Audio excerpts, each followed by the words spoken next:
बिस्मिल्लाहिर्रहमानिर्रहीम। अस्सलाम वालेकुम नाज़रीन, आप यूट्यूब चैनल देख रहे हैं। मैं इमरान खान हूँ। नाज़रीन, खैबर पख्तूनख्वा की हुकूमत को नहीं चलने दिया जाएगा, ये फ़ैसला कर लिया गया है एस्टेब्लिशमेंट की जानिब से।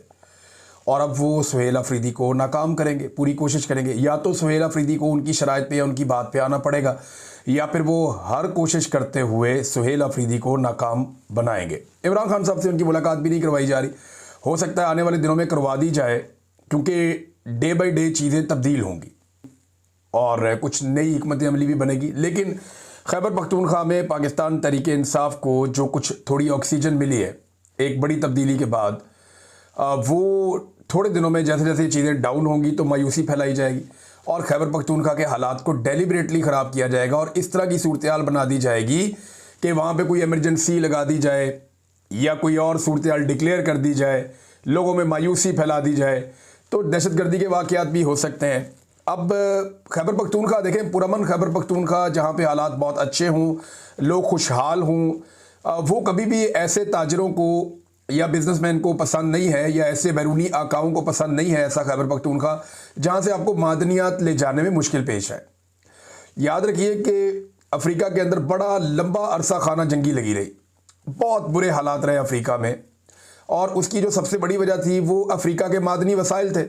जब तक जो दीगर मगरबी ममालिक हैं वो अफ्रीका से मादनियात उठाते रहे, तब तक कभी अफ्रीका में अमन नहीं हो सका। अफ्रीका के मुख्तलिफ कबीले, गिरोह, लोग, मुल्क आपस में लड़ते ही रहे और एक खाना जंगी वहाँ पे लगा कर रखी गई। मेरे कुछ बड़े करीबी लोग हैं, वो कॉन्गो में रहे जहाँ पे सोना निकाला जाता था, तो वो ये बताते थे कि हर 100 किलोमीटर के बाद एक नया सिस्टम शुरू हो जाता था और एक खाना जंगी लगी हुई थी वहाँ पे और बहुत बुरे हालात थे वहाँ पे। लेकिन जो भी वहाँ पे मगरबी लोग आते थे उनको कोई नहीं छेड़ता था, वो हर एरिया से बड़ा स्मूथली गुजर जाते थे। अब यही बात आप देखें ना, बलूचिस्तान में है। बलूचिस्तान में किसी को भी अमान नहीं है सवाए उन लोगों के जो वहाँ से मादनियात ले जाते हैं, उन्हें कोई कुछ नहीं कहता क्योंकि वो सबको उनका हिस्सा देते हैं। तो इसी तरह खैबर पख्तूनख्वा अगर पुरअमन होगा तो ये मादनियात फिर कैसे बड़े आराम से उठा के वहाँ से निकाली जाएंगी, ये सवाल बार बार लोग उठाते हैं और ये जायज़ उठाते हैं क्योंकि हमने दुनिया में ऐसे मॉडल्स देखे। और अब शहजाद अकबर साहब हों या जो हुकूमती टाउट्स हों या बहुत सारे और लोग हैं, वो ये बार बार इशारा दे रहे हैं कि खैबर पख्तूनख्वा में हालात ख़राब होने जा रहे हैं। लेकिन उससे पहले सुहेल अफरीदी के लिए एक बहुत बड़ा चैलेंज है, वो मैं आपको बताता हूँ वो अब क्या है। एक नया चैलेंज खड़ा हो गया, लेकिन एक अच्छा ऐलान किया सुहेल अफरीदी ने। उसने हुक्म जारी किया कि आइंदा सरकारी इश्तिहार में या किसी भी सरकारी जो पब्लिसिटी है उसके अंदर किसी सियासी शख्सियत की तस्वीर नहीं लगेगी। ज़बरदस्त है। यानी पैसा जब आवाम का है तो आप इश्तिहार छापें और इन्फॉर्मेशन दें। ये अपनी शक्लें लगाना ये कोई मुनासिब बात तो नहीं है। अब पंजाब के अंदर चले जाएं, वफाक में चले जाएं, सिंध में चले जाएं, पूरे पूरे टब्बर की तस्वीरें ये लगा देते हैं। इनका बस नहीं चलता कि जो ख़ानदान में नए बच्चे पैदा हुए उनकी फ़ोटो भी लगा दें अखबारात में आवाम के पैसों से। तो यहाँ तो पंजाब में तो एक फ़ोटो कर दी जा रही है, हर तरफ एक मुंह है वो चिपका दिया जाता है। कभी उस मुंह के साथ ट्रंप को जोड़ देते हैं, कभी फील्ड मार्शल को जोड़ देते हैं, कभी नवाज शरीफ को जोड़ देते हैं, कभी किसी और को जोड़ देते हैं। तो एक अजीबोगरीब किस्म की सूरत हाल पंजाब के अंदर हम देखते हैं, एक फ़ोटोगर्दी चल रही है। लेकिन ये बड़ा अच्छा कदम है सुहेल अफरीदी ने उठाया कि किसी ये बाप का माल नहीं, आवाम का माल है। तो जो इश्तिहारात जारी करने हैं उनमें सिर्फ पैगाम होना चाहिए, किसी की पब्लिसिटी नहीं होनी चाहिए। इस पर अदालती फैसले माजी में मौजूद हैं, लेकिन इसके बावजूद लोगों ने बड़ा गंद मारा। ये गंडापुर साहब भी जब इनके इश्तिहारात लगते थे तो गंडापुर का भी शक्ल लगा हुआ होता था, जो नामुनासिब नहीं होना चाहिए था। हत्ता कि 14 अगस्त पे जो इश्तिहारात दिए गए उनमें कायद-ए-आज़म का फ़ोटो इन्होंने निकाल दिया अपने फ़ोटो पूरे करने के चक्कर में कि कायद-ए-आज़म की जगह ही नहीं बीच में बन रही थी। अल्लामा इकबाल की जो मुफक्किर पाकिस्तान है उनकी भी जगह बीच में नहीं बन रही थी। ये इनके हालात हैं। अब बात करते हैं कि सुहेल अफरीदी को कौन सा बड़ा चैलेंज दरपेश है। ये बहुत इंपॉर्टेंट चीज़ है। इमरान खान साहब को कैद तन्हाई में डाल दिया गया। अब उनकी मुलाकातें कोई नहीं होनी, क्योंकि मुलाकात वाला दिन था, पता चला फिर नहीं मिलने दिया। 7 महीने हो गए इमरान खान साहब की मुलाकातों पे पाबंदी है। अब आप कहेंगे ये जो इमरान खान की बातें बाहर आ रही हैं या जो लोग मिलते हैं वो कैसे, तो वो इमरान खान साहब के ऊपर जेल में एक ट्रायल किया जा रहा है और उस ट्रायल को कानूनी तौर पे ये बाउंड है कि उस ट्रायल के अंदर कोई ना कोई जर्नलिस्ट, वकला या इमरान खान साहब की फैमिली का कोई मेंबर उसको उस ट्रायल के दौरान मौजूद होना चाहिए और जो उसके साथ दीगर मुजरिम है उनको भी वहाँ मौजूद होना चाहिए। तो ये ट्रायल जो है इस दौरान में मौका मिल जाता है इमरान खान साहब की बात सुनने का, बात करने का, या उनका पैगाम बाहर आने का। ये तोशाखाना 2 का ट्रायल चल रहा है। अब तोशाखाना का जो 2 का ट्रायल है उसमें फैसला देने की बजाय उसको लंबा लटका दिया गया। अगली तारीख डाल दी गई 29 अक्टूबर की। वजह क्या है ये जरा समझिए आप। तोशाखाना 2 के ट्रायल के अंदर कुछ गवाहान जो हैं वो झूठे साबित हो गए अदालत में। जब गवाह झूठा साबित हो जाए ना, और ये वो मेन गवाहान हैं जिनकी गवाही के ऊपर ये केस खड़ा था, अब जब वो गवाह झूठे साबित हो गए ना, तो मुसीबत ये पड़ गई कि केस को इमरान खान के खिलाफ कैसे ले जाएं। फैसला देना तो कोई मसला नहीं है, फैसला तो लिखा लिखा है, आ जाएगा, वो जज पढ़ देगा वहां बैठ के, सजा भी हो जाएगी इमरान खान को। लेकिन पूरी दुनिया में पाकिस्तान का पहले ही मजाक उड़ा हुआ है, और इमरान खान साहब के हर मुकदमे का जो फैसला है वो इमरान खान साहब की पार्टी उठाती है और आलमी फोरम्स के ऊपर भी ले जाती है कि जनाब ये भी पढ़ दें, ये इमरान खान के खिलाफ फैसला है और ये गवाहों की हालत है। तो पाकिस्तान की अदलिया का मजाक बन रहा है, नंबर 1। नंबर 2, ये फैसला किसी भी बड़ी अदालत में टिकेगा नहीं। अव्वल तो बड़ी अदालत में इस्लामाबाद हाई कोर्ट में इस वक्त जस्टिस सरफराज डोगर बैठे हैं। जब से वो आए इमरान खान साहब के लिए इंसाफ नापैद हो गया है। उन्हें तो इंसाफ अब मिल ही नहीं रहा इमरान खान साहब को, क्योंकि जस्टिस डोगर साहब आकर बैठ गए। उनको लाहौर से लाया ही इस काम के लिए गया था, 15वें नंबर से उठा के कि इनको ले जाओ, ले जाके इस्लामाबाद हाई कोर्ट का चीफ जस्टिस बना दो, जो इनको कहेंगे वो करेंगे, और वो कर भी रहे हैं। इमरान खान साहब का केस वो लगने ही नहीं देते। लेकिन इसके बावजूद जब भी केस लगेगा, झूठे गवाहान की बुनियाद पे केस ठहर नहीं पाएगा, ये बेड़ा गर्क हो जाएगा। और वक्त जब बदलता है तो फिर पाकिस्तान तहरीक इंसाफ को मौका मिलेगा, वो जुडिशरी की इन कार्रवाइयों के खिलाफ अपील्स में भी जाएंगे और हालात तब्दील भी होंगे। तो अब एक ऐसे केस में जहां पे गवाही झूठे साबित हो गए, इमरान खान के खिलाफ फैसला कैसे सुना, ये सवाल भी खड़ा है। तो इसलिए एक लंबी तारीख दे दी गई, और इस वक्त इमरान खान साहब को खामोश रखना भी मकसूद है, क्योंकि आर्मी चीफ की एक्सटेंशन का टाइम भी बहुत करीब है। और ऐसे में इमरान खान साहब वो वाहिद आदमी हैं जो आर्मी चीफ पर खुलकर तनकीद करते हैं।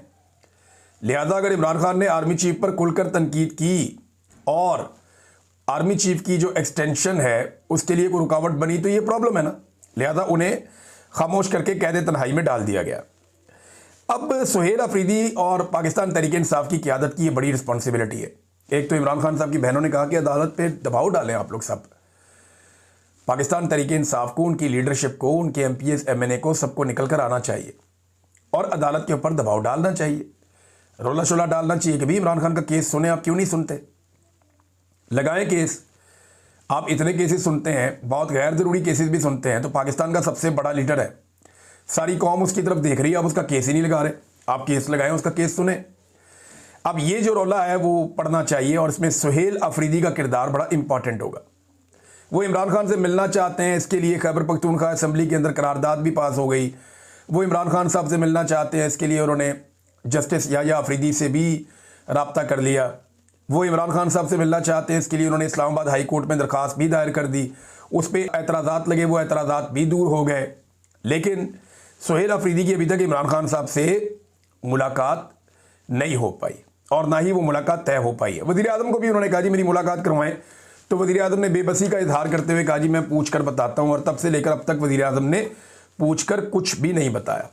लिहाजा इमरान खान साहब को कैद तन्हाई में डाला हुआ है, और 7 माह हो गए उनकी मुलाकातें वैसे ही बंद हैं। ये तो सिर्फ केस की सूरत में हो जाती हैं। अब सवाल ये पैदा होता है कि क्या इस पहले इम्तिहान में सुहेल अफरीदी साहब कामयाब होते हैं कि इमरान खान साहब की कैद तन्हाई कम से कम ख़त्म की जाए। रिहाई तो बड़ी दूर की बात है। ख्वाजा साद रफीक साहब ने जो अपना ट्वीट किया उसमें कहा कि कोई भी रियासत अदल और मसावात की पासदारी के बगैर अपनी बुनियादों पर खड़ी नहीं रह सकती। तो ना यहाँ पे मसावात है। नवाज शरीफ इलेक्शन हार गया जेल में बैठी हुई एक औरत से, आपका लीडर।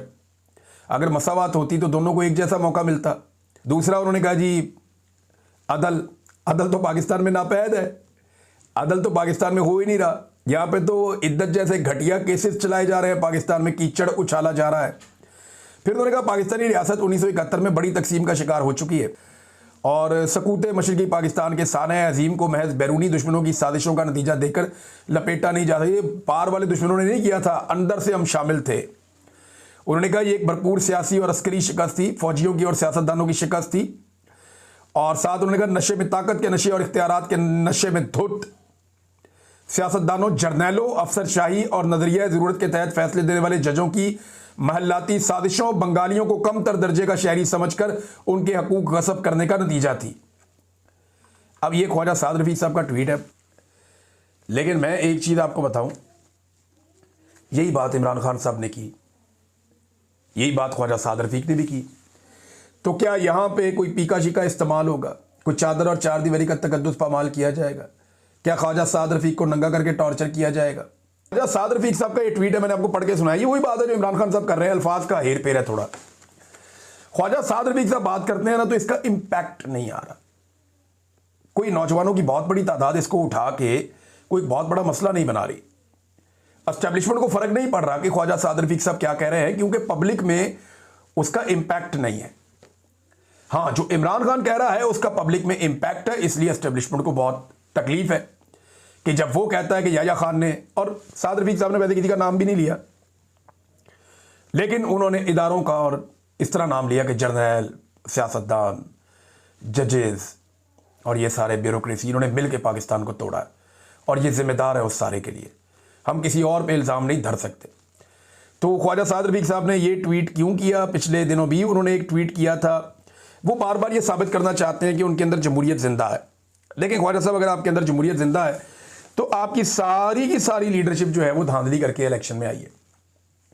मरियम नवाज सीट हार गई थी, शहबाज शरीफ सीट हार गया था, शहबाज शरीफ का टफ था, हमजा शहबाज सीट हार गया था, नवाज शरीफ सीट हार गया था।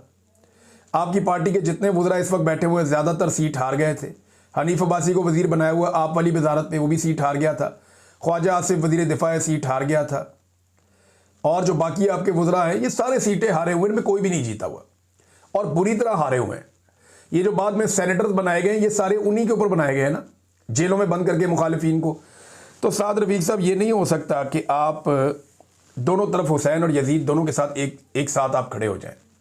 तो साद रफीक साहब, अधूरा सच जो है ना वो भी सच नहीं होता, बल्कि वो गुमराह करता है। अब तक के लिए इतनी, अपना ख्याल रखिएगा, अपने चैनल का भी। अल्लाह हाफ़िज़।